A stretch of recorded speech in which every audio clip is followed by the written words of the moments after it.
Assalamualaikum warahmatullahi wabarakatuh. Waalaikumsalam. Bismillahirrahmanirrahim. Alhamdulillah hamdan katsiran tayyiban mubarakan fih. Wassalatu wassalamu ala rasuli wa ala alihi wa sahbihi. Amma ba'du, subhanaka la ilma lana illa ma 'allamtana innaka antal alimul hakim. Min husni islamil mar'i tarkuhu ma la ya'ni.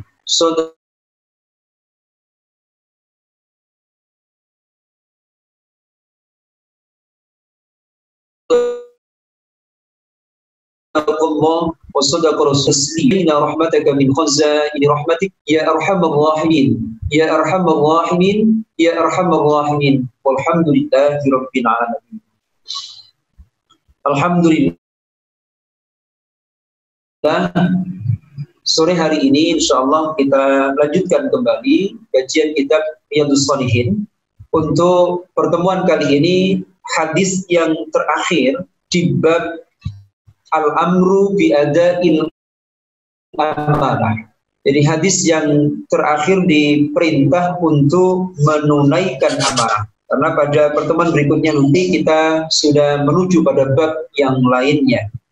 Memang sistematika dari kitab Riyadhus Shalihin itu cukup unik, yaitu dalam satu bab mu'allifnya Al-Imam Nawawi menyampaikan beberapa ayat yang terkait dengan bab. Jadi misalnya tentang bab amanah kemarin, beberapa ayat beliau kemukakan, kemudian dilanjutkan dengan beberapa hadis yang terkait dengan amanah, kemudian diakhiri sama juga dengan hadis riwayat, tetapi terkait dengan kisah atau cerita yang menguatkan kita terkait dengan menjalankan amanah itu. Jadi ini diantaranya. Maka ada juga ulama yang mengumpulkan kisah-kisah yang terdapat dalam kitab Riyadhus Shalihin. Tentunya semuanya berdasarkan riwayat hadis yang bisa kita ambil pelajarannya.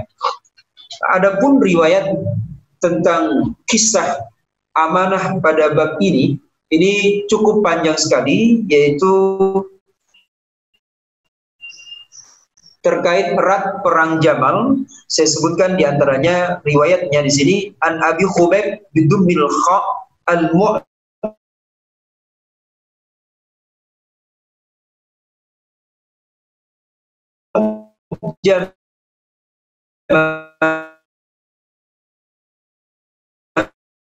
Abdullah bin Zubair bin Awam. Jadi di sini hadis itu putranya Zubair bin Awam. Ini nanti menceritakan kisah tentang beliau dan ayahnya pada saat perang Jamal.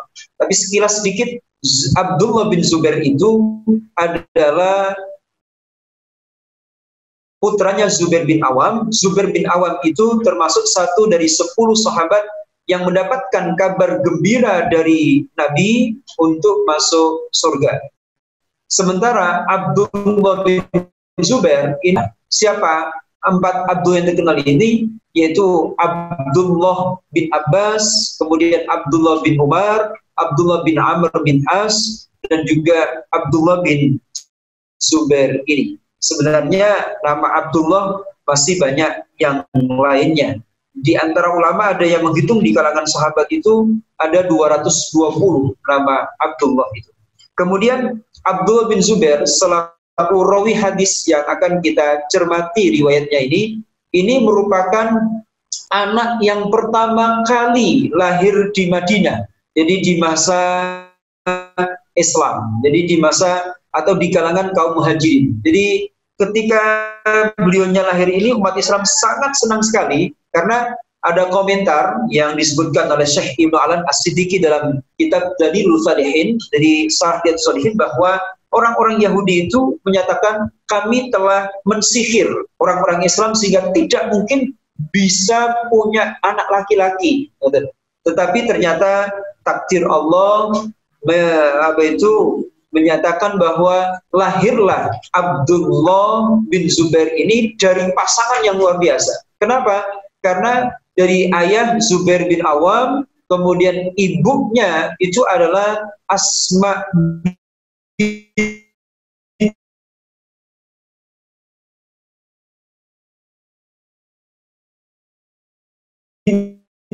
Abi Bakar. Jadi putrinya Su'an. Jadi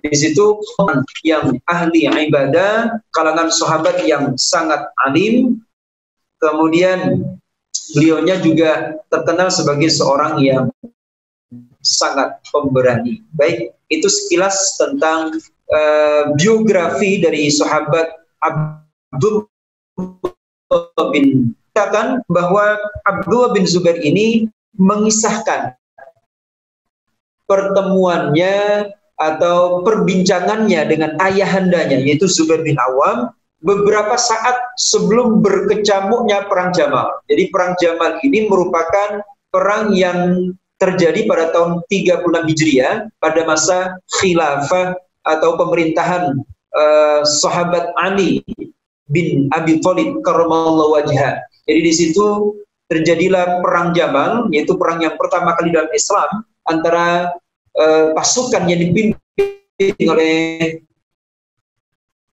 sahabat Ali selaku Amirul Mukminin dengan ibunda Aisyah radhiyallahu anha. Lah, ibunda Aisyah bukan bermaksud untuk memerangi Ali, tetapi sebenarnya untuk menuntut ataupun mencari keadilan tentang siapa pembunuh dari sahabat Utsman selaku khalifah ketiga. Nah, sebelum perang itu berkecamuk, terjadilah dialog karena sahabat Zubair bin Awam merasa, karena firasatnya yang sangat kuat bahwa sebentar lagi beliaunya akan meninggal dunia. Jadi beliau itu merasa bahwa ini merupakan saatnya dia akan meraih syuhada. Jadi dalam hadis disebutkan di sini, ya bunai innahu la yuqtalul yaum illa zalimun aw mazlum. Wahai putraku, sesungguhnya yang akan terbunuh pada saat hari ini itu hanya ada dua pilihan, antara orang yang menzolimi atau orang yang dizolimi. Wa inni la urani illa sa'uqtal yaum mazluman. Dan aku yakin hari ini aku akan terbunuh sebagai korban kezaliman. Jadi memang terbukti di situ dianya tidak dibunuh oleh sahabat Ali atau yang lainnya, tapi karena setelah perang usai beliau istirahat, di situ dia dibunuh oleh seseorang. Jadi itu kisah singkatnya. Tetapi kita ambil pelajaran, di antaranya adalah betapa beliau sahabat Zubair bin Awam ini punya firasat yang tajam. Dalam hadis disebutkan ittaqu firasatal mu'min, waspadalah terhadap firasatnya orang yang beriman. Jadi Nabi sendiri membenarkan bahwa seorang mukmin itu ketika bagus imannya, itu dia punya firasat-firasat yang tajam. Jadi ada seorang ulama yang menyatakan, jadi di dalam satu kitab yang berjudul Al-Mukhtar min Kalamin Akhyar yang ditulis oleh Abu Ya Sayyid Muhammad bin Alwi Al-Maliki Al-Hasani, jadi seorang ulama bernama Syah bin Suja menyatakan, man ghadda basarahu anil maharim wa amsaka nafsahu anis syahwat. Jadi barang siapa mampu mengendalikan pandangannya dari hal-hal yang diharamkan oleh Allah, mampu mengendalikan nafsu syahwatnya, wa ammara batinahu bidawamil muraqabah, sementara hatinya itu diliputi dengan terus merasa diawasi oleh Allah, kemudian wa dhahirahu bittiba'i sunnah, sementara zahirnya, fisiknya itu selalu diupayakan mengikuti sunnah Nabi, wa awada nafsahu aqlal halal, membiasakan makan yang halal, lam tuqti lahu firasah, maka insya Allah firasatnya tidak akan salah.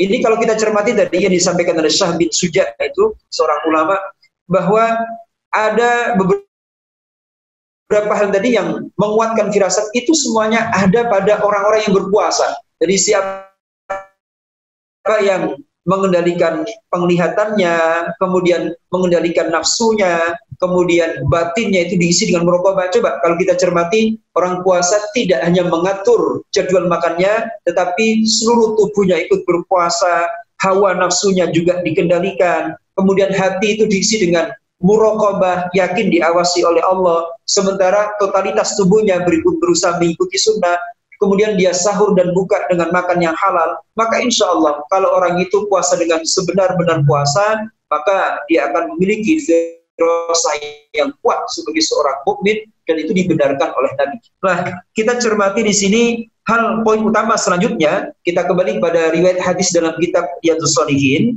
Ini karena sadar bahwa sebentar lagi beliau akan meninggal dunia, jadi keyakinannya seperti itu, maka beliaunya berpesan kepada putranya tercinta Abdullah bin Zubair, ya bunai, bi'lana waqdi daini. Jadi wahai putraku, sebelumnya beliau menyatakan wa inna min akbari hammi ladaini. Yang paling aku pikirkan itu adalah tentang hutangku kalau aku mati nanti. Jadi di sini memang sejarahnya diceritakan oleh putranya Abdullah bin Zubair bahwa sebenarnya beliaunya ini bukan orang yang ahli hutang, tidak.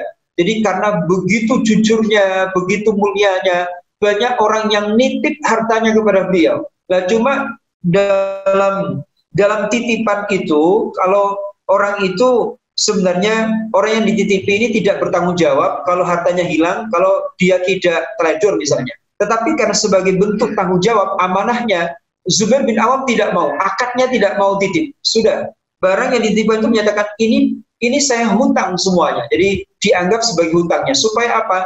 Nanti dikembalikan secara penuh pada saat diminta oleh orang yang nitipkan itu. Jadi ini bagian dari contoh betapa Zubair bin Awam ini seorang yang amanah. Lah, ketika mau meninggal itu dia menyatakan kepada putranya, anakku, nanti kalau aku meninggal, hartaku yang tersisa kau jual untuk memenuhi hutangku gitu. Jadi baru di situ kalau nanti sudah lunas, kau bagi wa ausobis tulus wa tulusini bani. Jadi sampaikan kepada ahli waris, kepada dirimu dan juga putra-putramu. Jadi di sini kita cermati bahwa memang soal hutang ini tidak bisa diremehkan. Jadi Nabi sendiri tidak mau menyolati orang-orang yang meninggal sementara masih punya tanggungan hutang. Bahkan dalam satu hadis qaulinya Nabi, nafsul mukmin mu'allaqatul bidaini. Jiwa seorang mukmin itu ini digantung. Jadi ruhnya ini digantung, tidak bisa mendapatkan kemuliaan sebab hutangnya itu. Makanya seorang sahabat yang luar biasa pun masih khawatir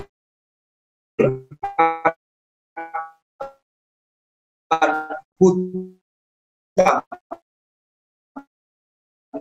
Bahkan orang yang meninggal syuhada, orang yang mati syahid pun ini kalau masih punya lepas wa ta'ala. Baik, kita lanjutkan. Kemudian akhirnya amanah ini dipenuhi dengan baik oleh putranya. Jadi betul akhirnya terbukti Zubair bin Awam ini meninggal pada saat perang Jamal itu. Maka Abdullah bin Zubair setelah itu kemudian berusaha untuk menjual harta dari milik ayahnya itu. Kemudian dia temui orang-orang yang ada sangkut paut kepada beliaunya. Bahkan yang menarik adalah beliau ini mengumumkan di musim haji itu sampai 4 tahun supaya tuntas siapa-siapa saja yang punya tanggungan sangkut paut harta dengan ayahnya itu. Baru setelah tuntas itulah kemudian beliaunya membagi waris ataupun wasiat kepada yang berhak di situ. Kemudian beberapa hal lagi yang perlu dicermati adalah satu ungkapan dari sahabat Zubair bin Awam kepada putranya, wahai putraku, ya bunayya, in ajasta an syai'in minhu fasta'in alaihi bimaulaya. Jika kamu menemui kesulitan untuk melunasi hutangku, maka mintalah tolong kepada majikanku. Karena kata maula ini cenderung ambigu, jadi maknanya banyak, bisa budak, bisa tuan, bisa yang memerdekakan dan sebagainya. Akhirnya sang putra bertanya, fa wallahi ma daraitu ma arada hatta qulta ya abati man maulaka. Jadi akhirnya dia bertanya, wahai ayah, mohon maaf, aku tidak tahu maula jenengan itu siapa atau maksudnya. Maka sang ayah menyatakan, Allah, maulaku, tuanku adalah Allah. Akhirnya apa? Betul itu disampaikan. Maka ketika ada kesulitan, Abdul bin Zubair ini menyatakan begini, fa wallahi ma waqa'tu fi qurbatin min daini illa qultu ya maula Zubair ikdi anhu dainah. Jadi ketika ada sedikit kesulitan untuk proses pelunasan hutang, itu Abdul bin Zubair melaksanakan perintah dari ayahnya, yaitu untuk minta tolong, wahai tuannya Zubair, wahai pelindungnya Zubair, lunasilah hutang miliknya. Akhirnya diberi kemudahan oleh Allah tabaraka wa ta'ala. Jadi kisah ini kemudian yang cukup panjang ini, kemudian ada beberapa hal lagi yang ingin saya sampaikan di sini, bahwa beberapa sahabat ini sempat ketika hendak dilunasi, misalnya kayak Abdullah bin Ja'far itu menyatakan kalau engkau tidak punya sebenarnya tidak usah, kemudian atau ditangguhkan saja, tetapi tetap saja Abdul bin Zubair tetap ingin menjalankan amanah dari ayahnya, ingin mengembalikan. Ada juga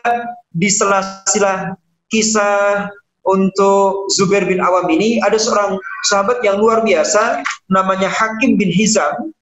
Selepas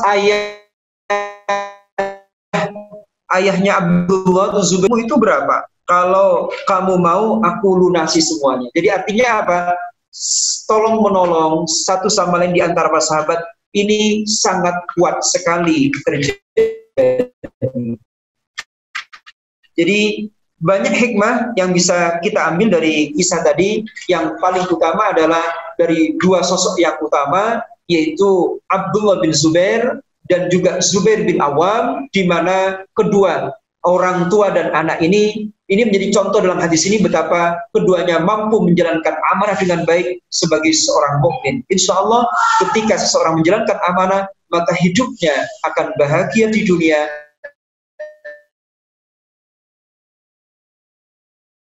terlebih di akhirat nanti. Wa ta'ala. Mudah-mudahan kita semuanya menjadi mukmin yang amanah. Wallahu a'lam. Terus Ustaz, ini hadis yang panjang dan sangat sangat penting buat kita ketahui untuk berhati-hati terkait dengan hutang ya. Ternyata konsekuensi hutang itu cukup serius gitu ya. Dan kepada bertanya untuk mengembalikan hutang itu bagaimanapun caranya. Gitu ya. Terkait juga dengan tadi syarat-syarat seorang syuhada kemudian seorang mukmin itu masih tergantung atau masih bergantung ya ketika meskipun sudah meninggal kalau hutangnya belum dilunasi. Jadi mungkin itu menjadi ibrah bagi kita ketika kita misalkan pada saat orang meninggal biasanya kan dibacakan kalau misalkan ada hutang mohon menghubungi keluarga, mungkin itu salah satu cara atau ikhtiar untuk agar si mayit terbebas dari hutang. Oke, kira-kira itu nggih. Ada pertanyaan dari Bapak Ibu sekalian atau teman-teman mahasiswa terkait dengan topik kita hari ini, yaitu terkait dengan hutang ya. Nah, monggo silakan. Nah, sambil menunggu Ustaz.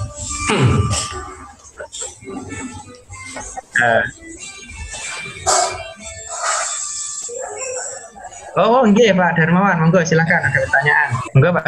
Nyambung yang terakhir Pak Ustadz ya. Misalkan tadi yang seperti Pak Imam sampaikan, ketika istilahnya di woro-woro gitu ya, diumumkan pada saat pemakaman di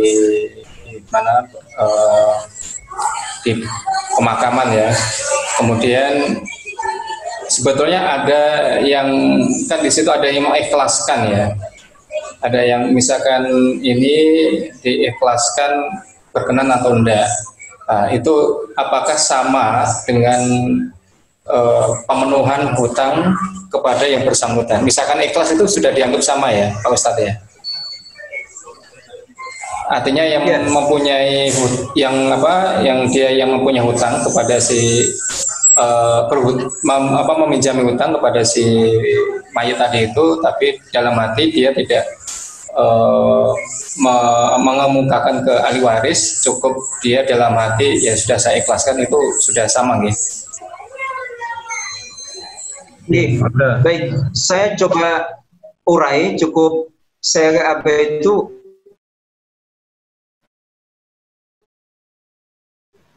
kaitkan dengan beberapa ayat Al-Quran. Ya. Kalau kita cermati dalam surah Al-Baqarah itu terdapat ayat 2 itu merupakan ayat yang terpanjang dalam Al-Quran. Jadi ada satu halaman, satu ayat. Ini menurut para ulama menunjukkan urusan yang paling dawa niki urusan utang. Jadi karena satu ayat itu khusus soal hutang. Nah, itu disebutkan dalam ayat itu, ya ayyuhalladzina amanu idza tadayantum bidainin ila ajalin musamman faktubu. Jadi kata kuncinya di situ harus ditulis. Kemudian harus ada saksi. Siapapun, sekecil apapun hutang itu memang harusnya kalau mengikuti perintah Al-Quran itu harus ditulis, kemudian harus ada 2 orang saksi. Kenapa? Karena supaya tidak muncul konflik di kemudian hari. Meskipun itu utang dengan teman kosnya, utang dengan sesama mahasiswa, utang dengan keluarga sekalipun, itu supaya tidak muncul konflik di kemudian hari. Karena apa? Keluarga itu punya anak, keluarga itu punya ahli waris. Maka dari sini supaya tidak muncul konflik, karena konflik berdasarkan harta ini banyak fakta di mana-mana ini menimbulkan sampai pertumpahan darah, ya. Jadi di situ makanya perlu dicermati soal tulis-menulis dalam hutang-hutang dan saksi tadi. Maka di sini hati-hati, ini nanti belum selesai di situ. Makanya hendaknya harus datang kepada ahli warisnya supaya apa? Masalah itu menjadi selesai. Memang bisa jadi kalau memang hati mengikhlaskan, tidak ada orang tahu, nanti tanggungan di akhirat itu bisa jadi dibebaskan oleh Allah. Tapi untuk mengatasi konflik yang ada di dunia ini yang sering kali muncul karena soal harta, maka bukti lisan itu juga harus disampaikan bahwa dia wallahu a'lam. Jadi memang dari sisi akad itu mungkin bisa sah gitu, tetapi akan lebih lengkap kalau juga dilengkapi dengan perkara-perkara dunia. Jadi untuk menghindari konflik, misalkan si ahli waris piutang yang memberi hutang itu nanti tahu bahwa hutang yang pernah diberikan itu sebenarnya sudah diikhlaskan gitu ya.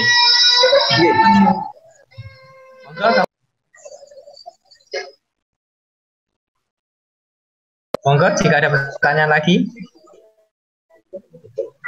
Kalau belum saya coba ini ya Ustadz, mungkin agak berbeda tetapi konsepnya hampir sama.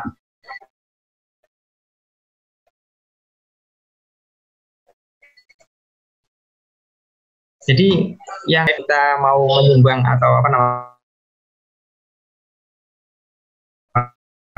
kalau ke masjid gitu misalkan,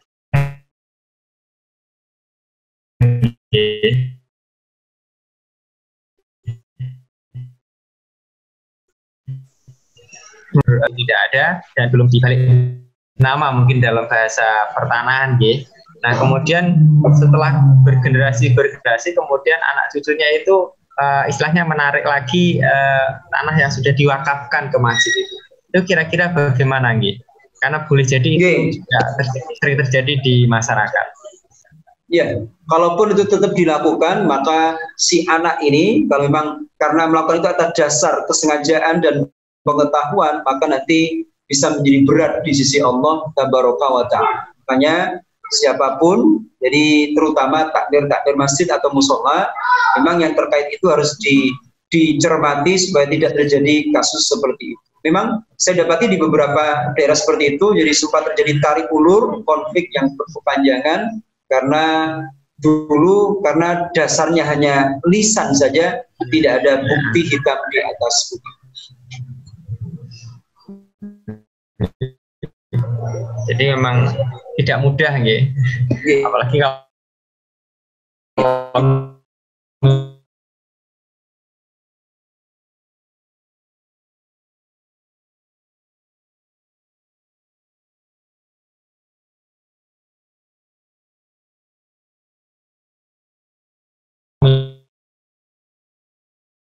misalkan yang tanya slogan kita berjanji atau misalkan kita mendapat banyak gitu ya, kemudian di akhir amanah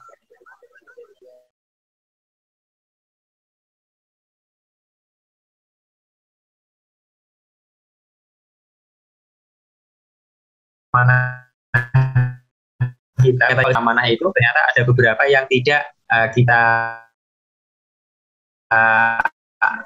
tunaikan. Ngasih hutang itu apakah itu benar terhitung sebagai hutang atau bagaimana? Monggo.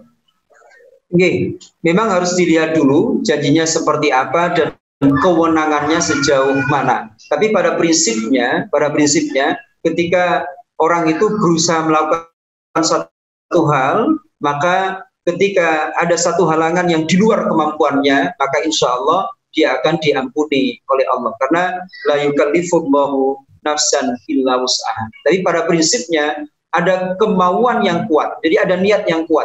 Misalnya terkait erat pingin untuk menyejahterakan rakyat, tapi dalam prinsipnya, dalam perjalanannya ada gangguan yang ada di sana sini, akhirnya itu tidak terjadi. Jadi yang penting ada goodwill, ada niat yang kuat, itu saja yang utama.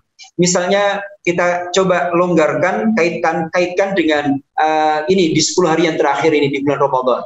Ada orang yang niat ingin iktikaf, tetapi ternyata ini masjid di sana sini ini ditutup atau lockdown dalam bahasa sekarang. Ini bagaimana? Maka sederhananya, kalau orang itu sudah berniat yang baik, tetapi kemudian tidak bisa mengerjakan karena ada udzur syar'i, maka dia ditulis sesuai dengan niatnya. Jadi yang paling utama adalah keinginan yang kuat untuk mengerjakan suatu kebaikan, tapi ketika di tengah jalan ada udzur syar'i, maka insya Allah akan diampuni, bahkan ditulis sesuai dengan niatnya itu. Wallahu a'lam. Oke, bersyukur. Ini Ustadz ada pertanyaan dari Pak Sigit Darmawan. Nah, hutang bukan kepada perorangan, misalkan ke perusahaan, koperasi, atau ke bank gitu. Kemudian mungkin di tengah-tengah yang bersangkutan itu meninggal. Apakah kemudian itu harus diselesaikan oleh ahli waris atau bagaimana? Memang hutang kepada siapapun itu harus diselesaikan. Jika ahli warisnya mampu, sebaiknya itu berusaha untuk melunasi. Atau kalau tidak, maka dia bisa namanya tadi istihlal. Jadi minta halal. Ini yang paling penting. Jadi sampaikan saja bahwa dia tidak mampu untuk menyelesaikan itu dan mohon keikhlasan dari pihak penghutang tadi untuk bisa meringankan beban, jadi bisa menangguhkannya atau bahkan membebaskannya. Omongan istihlal ini yang menjadi sangat penting kalau memang dirasa tidak mampu. Jadi harus tetap dicari cara. Kalau memang secara material tidak mampu, harus bilang kepada yang memberi hutang bahwa tidak memiliki kemampuan untuk memberikan pelunasan hutang itu. Satu pelajaran tadi dari kisah dari yang hadis yang cukup panjang tadi, bahwa Zubair bin Awam berpesan kepada putranya, Ista'in bimaulaya, mintalah pertolongan kepada majikanku. Ini yang harus dicermati. Jadi ketika orang itu ada kesulitan, itu yang paling utama adalah minta pertolongan kepada Allah untuk bisa melunasi hutang-hutang tadi. Ada satu hadis, barang siapa hutang karena Allah, maka Allah akan membantu untuk melunasi hutangnya. Jadi artinya apa? Hutangnya itu bukan profesi. karena ada orang itu yang profesinya hutang, ini bermasalah ini. Jadi hutangnya itu karena memang karena Allah, jadi ada kepentingan yang mengharuskan dia hutang. Jadi kemudian dia minta pertolongan kepada Allah, maka insya Allah nanti akan dimudahkan untuk melunasi. Nah, ini ada pertanyaan, saya bacakan dulu dari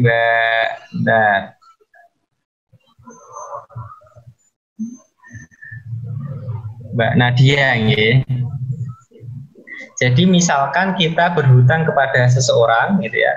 Kemudian kita kehilangan kontak dari pemberi pinjaman tadi atau pemberi hutang itu, entah kontak HP atau mungkin beliaunya pindah ke luar daerah yang kita tidak tahu posisinya di mana saat itu. Nah, kira-kira bagaimana cara kita melunasi hutang tersebut?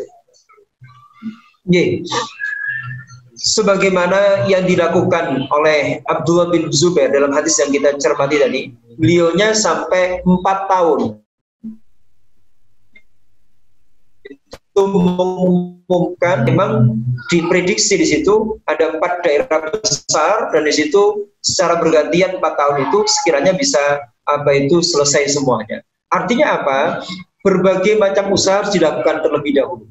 Jadi apalagi pada masa saat ini untuk mencari kontak itu insya Allah lebih mudah dibandingin dengan dulu. Jadi dengan arus teknologi saat ini bisa lebih cepat untuk bisa ditelusuri. Makanya tidak boleh menyerah dulu, jadi harus semaksimal mungkin untuk mencari info. Kemudian kalau memang mentok setelah beberapa tahun dicari tidak ada, maka di situ bahkan misalkan orang ini tidak ada ahli warisnya sama sekali, yang setelah diketahui ternyata dia meninggal dunia tidak ada ahli warisnya misalnya, maka jenengan bisa menyerahkan uang yang tadi yang masih menjadi tanggungan jenengan tadi, misalnya ke masjid atau ke lembaga tertentu, kemudian niatkan kepada Allah ini sebagai bentuk pelunasan hutang atas yang masa lalu. Jadi insya Allah itu akan menjadi pelunas dari hutang jenengan. Jadi harus tetap prosedurnya tetap harus dilakukan, ya. 4 tahun minimal tadi, ya. 4 tahun, kemudian berbagai upaya dilakukan mencari, sehingga kalau misalkan dalam tempo 4 tahun itu tetap tidak ada, atau kemudian kita tahu bahwa yang bersangkutan meninggal, bisa kita lakukan ke lembaga-lembaga mungkin yang resmi atau masjid yang sebagai bentuk jalan keluar untuk melakukan pelunasan hutang. Itu dari jawaban dari Ustadz kepada penanya tadi. Ustadz, saya agak tertarik nih ya terkait dengan hutang piutang, karena mungkin ini makanan kita sehari-hari ya. Jadi orang itu walaupun kaya biasanya juga tetap berhutang gitu ya. Nah, pertanyaan saya adalah kadang itu kita itu berhutang berupa barang. Nah, kemudian barang itu misalkan hutangnya itu 1 tahun gitu ya. Nah, ternyata harga barang itu pada tahun berikutnya itu sudah berbeda. Nah, kalau misalkan akadnya itu adalah berupa barang, kita kembalikan barang, mungkin dari sisi wujud barangnya kan sama. Tetapi kalau kemudian misalkan akadnya adalah uang yang digunakan untuk membeli barang. Nah, kemudian tahun berikutnya kan uang yang digunakan untuk membeli barang itu kan jumlahnya berbeda, walaupun barangnya akan mendapatkan barang yang sama. Nah, misalkan 1 mangkok bakso, tahun berikutnya mungkin 1 mangkok bakso itu harganya sudah berbeda. Nah, apakah itu terhitung sebagai riba atau bagaimana? Jadi kalau melihat akadnya, jadi ini yang perlu dicermati ada 2 hal. Yang pertama akadnya tadi uang atau barang. Kemudian yang perlu dicermati adalah tentang pelunasannya tadi. Jadi pelunasannya ini kapan? Makanya yang perlu dicermati adalah dalam ayat 282 adalah ila ajalin musamma. Jadi jatuh temponya kapan? Kalau memang jatuh temponya itu misalkan 2 bulan ke depan, kemudian di situ meskipun ada perubahan, ya sudah sesuai dengan akadnya tadi itu. Jadi itu yang perlu dicermati. Makanya ketika proses piutang ini terjadi, ikuti perintahnya Allah untuk memperjelas. Jadi nanti dikembalikan kapan, kemudian utang tadi itu sebenarnya dalam bentuk nominal uang atau barang yang harus dikembalikan. Jadi konsep awal dalam proses transaksinya, akadnya itu yang harus dicermati dengan baik. Berarti yang pokok itu harus jelas di awal, nggih. Akadnya bagaimana? Mas Gersun, Ustaz. Monggo yang lain Bapak Ibu atau teman-teman mahasiswa kalau ada pertanyaan.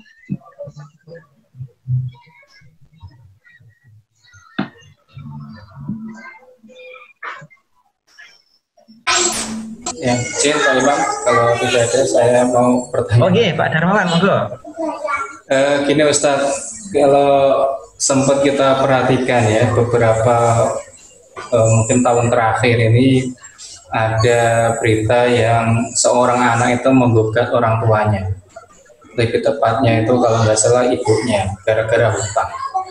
Jadi sang ibu ini memiliki hutang kepada anaknya dan kelihatannya si anak ini istilahnya menganggapnya memang sebagai hutang dan kemudian menagih, dan itu sempat berurusan dan bahkan di blow up ya sama media massa.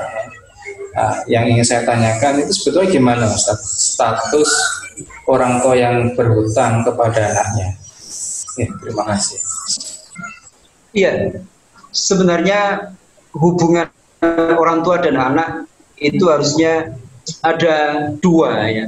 Jadi kalau memang ada hubungan kaitannya dengan kebutuhan ekonomi, maka di sini itu menjadi tanggung jawab. Jadi anak menjadi tanggung jawab orang tua, dan orang tua yang sudah tua yang tidak bisa bekerja itu menjadi tanggung jawab anaknya.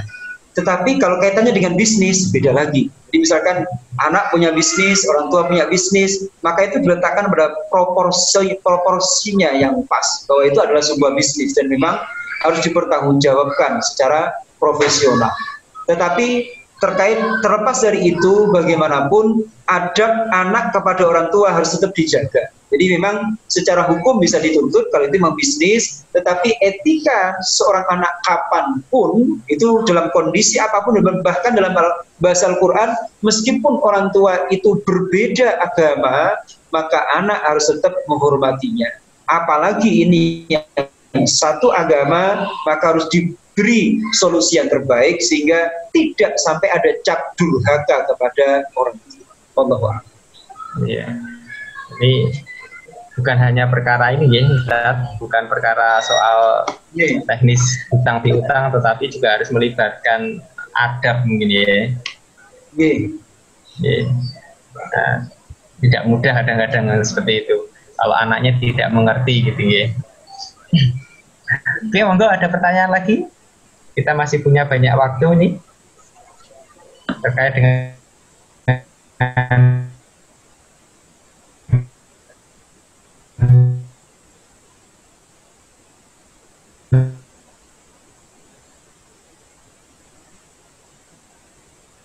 hutang piutang gitu ya.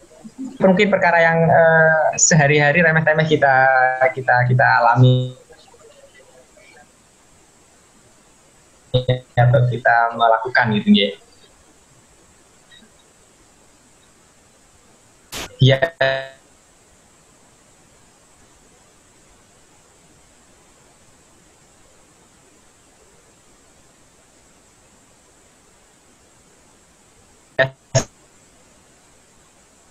Biasanya kan kalau terkait dengan hutang itu kan pinjam gitu ya. Nah, kalau misal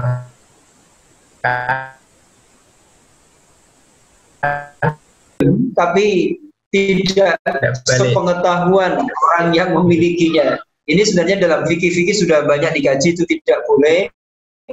Tapi karena kadang menjadi semboyan, ini milik bersama, akhirnya digunakan bersama. Jadi tetap harus waspada, harus dicermati bahwa kalau bukan milik kita, ini jangan dipakai tanpa seizinnya, dan kalaupun sudah ada orangnya maka minta ridhonya. Ini yang paling penting, karena memang yang paling bermain di situ adalah uruf, jadi hukum yang berlaku umum di tengah-tengah masyarakat. berarti ada dua hal ketika saya cermati ya. Boleh jadi itu sangat umum bahwa kalau kita pinjam misalkan alat tulis tadi pasti akan berkurang gitu ya. Berarti diasumsikan bahwa yang memberi pinjaman itu akan untung. Kemudian kalau kita pinjam alat tertentu, kemudian orangnya tidak tahu, nah alangkah baiknya nanti, padahal kita misalkan ya sangat membutuhkan itu, nah, boleh jadi dengan cara untuk mendapatkan bebas hukum adalah dengan meminta ridho dari yang pemilik barang itu. Ya. Yeah. Pak Imam, saya tambahkan sebelum yang lainnya menanggapi dengan pertanyaan. Ada beberapa tips agar utang segera lunas sih. Oke, cocok kali keluar berarti ini. Yang pertama sekali adalah niatnya ditata. Jadi niatnya ditata. Artinya nawa itu hutangnya ini. Jadi dalam hadis riwayat Imam Al-Bukhari, barang siapa yang minjam harta orang lain dan bertekad untuk mengembalikannya, maka Allah akan membantunya untuk memulangkan harta tersebut. Itu di situ. Ini yang harus dicermati. Maka nawa itu niatnya harus ditata. Yang kedua, perbanyak istighfar. Jadi kenapa ada ada kaitan apa istighfar dengan lunasnya hutang? Jadi begini, ada sebuah kisah yang menarik bahwa ada 3 orang itu dengan berbagai macam persoalan. Jadi satu masalah ekonomi, satu masalah rumah tangga, satu masalah anak, itu sowan dalam waktu bersamaan ke rumah seorang kiai. Ternyata apa? 3 orang ini mendapatkan solusi yang sama dari masalah yang berbeda. Apa? Yaitu disuruh memperbanyak istighfar. Nah ternyata apa? Sempat bertanya di situ, apa hubungannya? Apa hubungannya istighfar dengan masalah yang kita hadapi? Kenapa kok masalah kita berbeda, kok solusinya sama? Ternyata apa? Ini dalam Al-Quran, jadi dijelaskan bahwa di Quran surah Hud misalnya ayat 3, wa anistaghfiru rabbakum tsumma tubu ilaihi yumattikum mata'an hasanan ila ajalin musamma wa yu'ti kulladzi fadlin fadlah. Jadi memang orang mengalami kesulitan itu tidak bisa lepas dari beberapa dosa yang mungkin ia lakukan. Maka dengan istighfar, maka insya Allah akan bisa mengurai dosanya sehingga menjadikan mudah dia mendapatkan keberkahan untuk rizkinya. Kemudian yang ketiga, ini agar hutang cepat lunas ini. Yang ketiga adalah lakukan sholat hajat. Lakukan sholat hajat. Ini penting.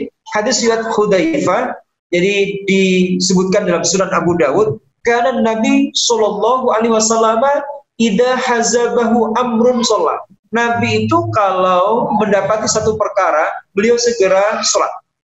Ini dikuatkan dengan hadis riwayat Imam Ahmad dan Imam Tabrani. Jadi barang siapa yang wudu, man asbagul wudu, barang siapa yang wudu, kemudian menyempurnakan wudunya, kemudian ia sholat 2 rakaat, tapi fa'atimma, dia menyempurnakan rakaat itu, jadi rukun-rukunnya dipenuhi, maka Allah memberinya apa yang ia minta, cepat atau lambat. Jadi sholat hajat 2 rakaat, mohon pertolongan kepada Allah agar diberikan kemampuan untuk itu.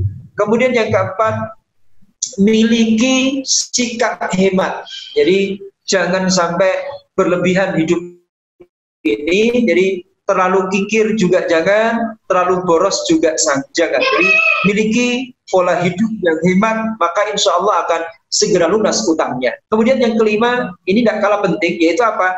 DNA-nya diungkit. Jadi artinya apa? Optimis, husnudzon, bahwa Allah itu zat yang maha segalanya. Jadi jangan ragu, hutang seberapapun besarnya, Allah itu zat yang maha segalanya, akan bisa melunasi hutang itu dengan cara yang mungkin kita tidak bisa mengetahuinya. Maka DNA-nya diungkit, misalnya ya Rahman, ya Rahim, dengan limpahan kasih sayangmu yang maha luas,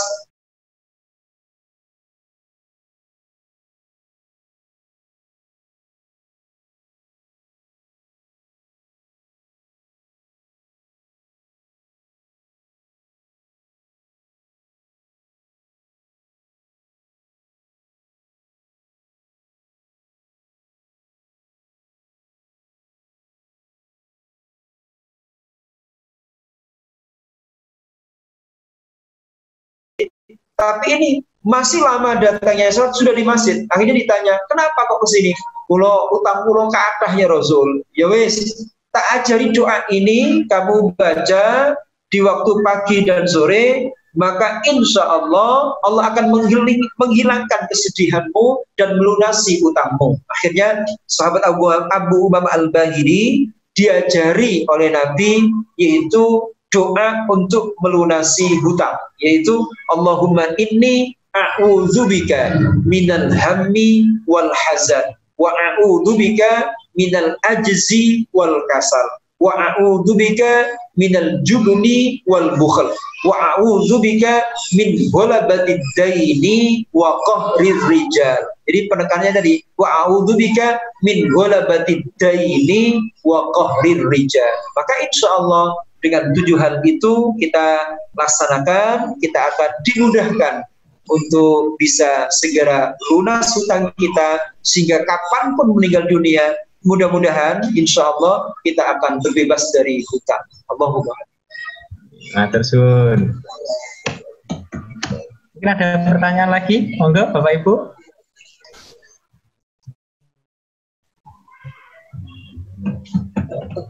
Ada pertanyaan lagi. Jadi tips-tipsnya tadi ya dari 1 sampai 7.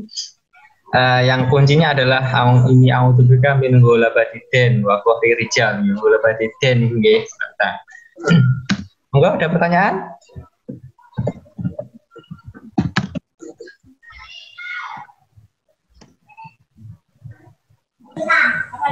Pak Darmawan mungkin, monggo.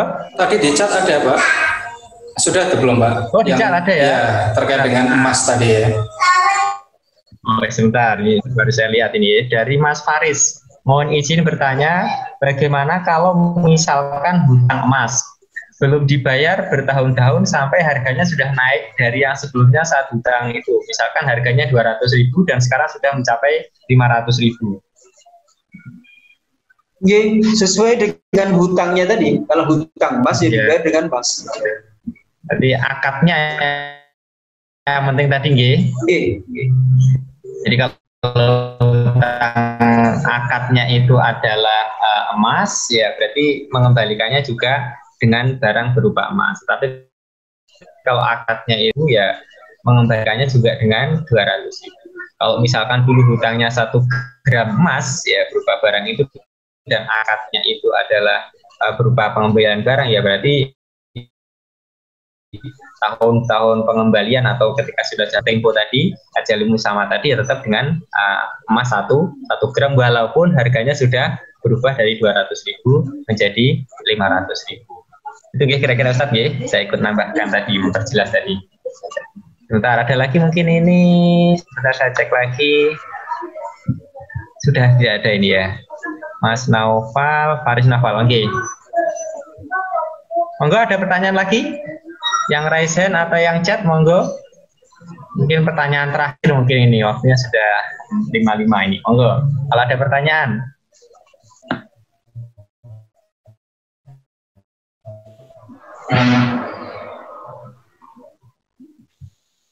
Pak Darmawan, mungkin ada yang raise hand, Pak Darmawan? Tidak ada Pak sementara ini. Oke, nggak ada. Mungkin bisa ditutup Mawan, Pak Darmawan. Waktunya sudah hampir jam 5 juga. Monggo Ustaz, mohon doanya. Mudah-mudadan kita semuanya dimampukan oleh Allah hidup ini bisa menolong sesama satu sama lain dan dibebaskan dari tanggungan-tanggungan duniawi maupun ukhrawi. Amin. Amin ya rabbal alamin. Alamin. Allahumma shalli wa sallim wa barik ala sayyidina Muhammadin wa ala alihi wa sahbihi wa sallim. Allahumma ighfir lana dhunubana wa liwalidina warhamhum kama rabbawna shighara. Allahumma anfa'na bima 'allamtana wa 'allimna ma yanfa'una warzuqna 'ilman nafi'a. Allahumma ya Allah ya Qawi ya Matin, Kau yang maha kuat lagi maha kokoh. Kuatkan iman kami, kuatkan ibadah kami, kuatkan akhlak kami, kuatkan ekonomi kami, kuatkan fisik kami, kuatkan hubungan persaudaraan di antara kami. Ya Allah ya Hadi ya Rasyid, Kau dat yang bimbing lagi maha memberi petunjuk. Bimbing kami, bimbing keluarga kami, bimbing putra-putri kami, bimbing santri kami, bimbing kami semua ya Allah, hidup senantiasa menomor satukan Engkau, jujur, ikhlas, sabar, syukur, rendah hati, memiliki rasa malu dan rasa takut kepadamu, taslim, tawakal, ridho, hati yang khusyuk, istiqamah beribadah hingga ajal kami tiba. Rabbana atina min ladunka rahmah wa hayyi' lana min amrina rasyada. Rabbana hab lana min azwajina wa dhurriyyatina qurrata a'yun waj'alna lil muttaqina imama. Rabbana atina fid dunya hasanah wa fil akhirati hasanah wa qina adzabannar. Wa sallallahu ala sayyidina Muhammadin nabiyil ummi wa ala alihi wa sahbihi wa baraka wa sallam. Subhana rabbil izzati amma yasifun wa salamun alal mursalin walhamdulillahi rabbil alamin.